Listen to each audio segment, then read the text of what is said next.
नमस्कार, मैं हूं आपके साथ मयंक। देखिए, ईरान और अमेरिका की जंग के बीच में बड़ी खबर आई है भारत से। भारत में सरकार ने पेट्रोल और डीजल पर एक्साइज ड्यूटी घटाने का बड़ा फैसला किया है। सरकार ने पेट्रोल और डीजल पर 10 रुपये प्रति लीटर की एक्साइज ड्यूटी कम कर दी है। नए आदेश के बाद अब पेट्रोल पर एक्साइज ड्यूटी 13 रुपये प्रति लीटर से घटकर 3 रुपये प्रति लीटर हो गई है।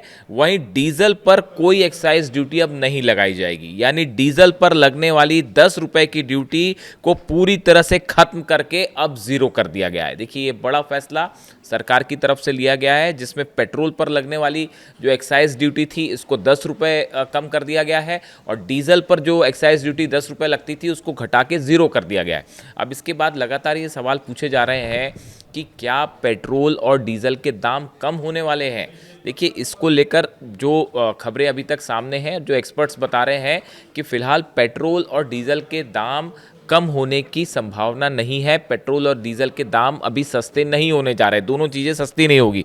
अब इसकी बड़ी वजह समझिए। पहली वजह, इसका मुख्य कारण है जो तेल कंपनियां हैं इनको भारी घाटा हो रहा है। जिस तरह से आप देख रहे हैं कि जंग के कारण जो है क्रूड ऑयल के प्राइस तेज़ी से बढ़ते जा रहे हैं, कच्चे तेल के दाम लगातार बढ़ते जा रहे हैं। इन हालात में पहले के मुकाबले अब जो तेल कंपनियां हैं इनको बड़ा घाटा हो रहा है, बड़ा नुकसान हो रहा है।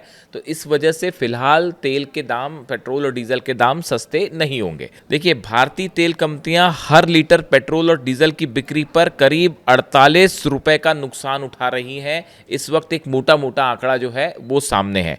और देखिए, एक तीसरी बड़ी वजह यह है कि इन कंपनियों को जो नुकसान हो रहा है उनको राहत देने के लिए सरकार की तरफ से ये कदम उठाया गया है। जो ये 10 रुपये की एक्साइज ड्यूटी कम की गई है, इसका सीधा फायदा जो है वो कंपनीज को होगा, ताकि उनको होने वाला जो घाटा है वो कम हो सके और उनको नुकसान ना हो। इसका सीधा मतलब है कि ग्राहकों को सीधे तौर पर कीमतों में कटौती का लाभ मिलना फिलहाल मुश्किल है, यानी कि सीधा आम जनता तक अभी इसका फ़ायदा नहीं जाएगा। जो कंपनियों को घाटा हो रहा है करोड़ों का, उनको एक प्रकार से राहत देने की कोशिश सरकार ने की गई है। ईरान युद्ध के कारण कच्चे तेल की कीमतों में उबाल आया हुआ है। ईरान के बाद आप देख ही रहे हैं जिस तरह से जंग हुआ, उसके बाद स्ट्रेट ऑफ हॉर्मूज जो है उसको बंद कर दिया गया। वहाँ पर बड़ी मुश्किल से जहाज़ निकल पा रहे हैं। हालांकि भारत उन देशों में है जिसके लिए ईरान ने जो है वो स्ट्रेट ऑफ हॉर्मूज खोल रखा है, और लगातार वहाँ से एलपीजी और तेल जो है वो भारत पहुँच रहा है। और एक बार फिर ये भारत और ईरान के अच्छे संबंधों को दिखाता है। इसके अलावा लेकिन जो वैश्विक आपूर्ति है वो प्रभावित हुई है। कई देशों के जहाज़ों को वहाँ पे ईरान ने रोक रखा है, उनको जाने की अनुमति नहीं है।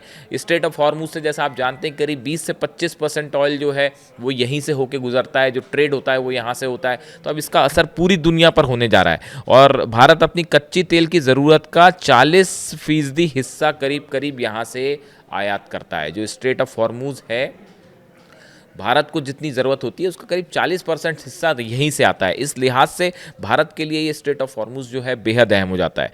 इसके साथ ही 33 करोड़ घरों में आने वाली एलपीजी का बड़ा हिस्सा भी इसी मार्ग से आता है। जो एलपीजी भारत में इस्तेमाल होती है उसका एक बड़ा पोर्शन जो है वो स्ट्रेट ऑफ हॉर्मूज से होकर आता है। इसीलिए एलपीजी हो चाहे ऑयल हो, दोनों लिहाज से स्ट्रेट ऑफ हॉर्मूज बेहद अहम है।